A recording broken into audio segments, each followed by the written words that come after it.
Hey Ed, Curt Peterson, PGA teacher and professional at Terrace Hill. This is going to be your video swing analysis. It's going to be a comparison between 7/13/2011 and July 16th, 2011.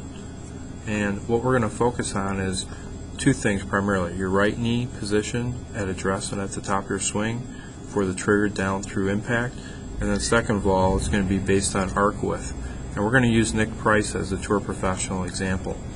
So the first thing we're going to do is we're going to talk about, as you're taking the club back, we're going to sync both these swings so that you start taking the club back in a one-piece takeaway. And you're going to notice that as you're taking the club back here, we're going to freeze at parallel to the ground. Went a little bit too far here. Let's get you to that point. Okay, you're going to notice that there's 0.02 of a second difference between the two. And the reason for that is that when you're taking the club back, on the left-hand screen, you're going to notice that you have a much wider width than you do with the right-hand screen on 7/16. So if I just kind of mark that, you'll notice that there is a significant difference between the two. So it definitely takes longer for a wider arc width to develop, as you see in 7/13 than on 7/16. Now we're going to have you take the club up to the top of your swing. Okay, and you're going to notice that at the top of your swing here, you're at .647 on 7/13, and then on the right, you're at .640, which isn't that significant of a difference. But now, when you start to bring the club back down, let's just look at it as it starts to come down. Now, when you get to impact,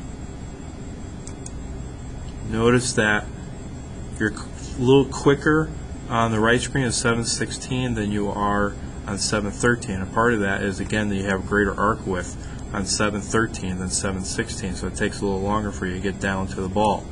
Now the other thing is, if you look at the club head coming down, you can see that you're parallel to the ground and the end of the grip is right at your right hip.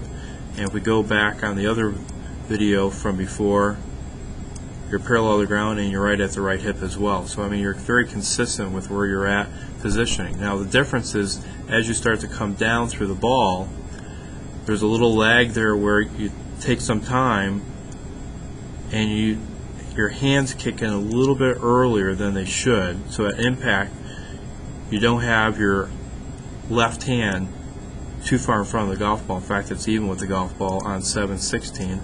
And on 7/13, you're a little bit more ahead of the ball than you were before. So you can see you're just a little bit ahead of it there. Whereas on 7/16, it's pretty close to being even. Now, let's bring in a tour player just as to make the example here. So we're going to bring in Nick Price.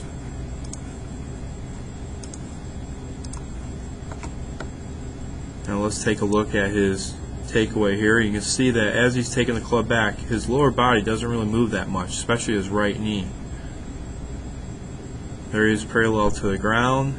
You can see his hinge, and he brings it up to the top of his swing.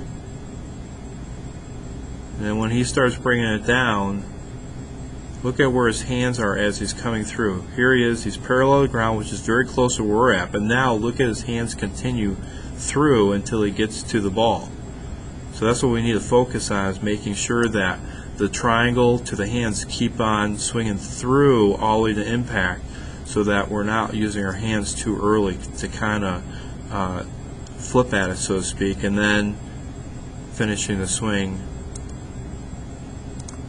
So again, going back to where we're at, if we start again, you can see that we have a little bit too much knee movement there. We need to keep that a little more stable. Maintain the arc width on your takeaway. We need to hinge a little sooner. Bring it up to the top. And when you start bringing the club down, we need to have that triangle continue through, not slow down, but continue through, so that you can lead with the left hand, not with the club head through the ball. So if you keep on focusing on those three things, that's going to make a significant difference for you. Keep up the practice.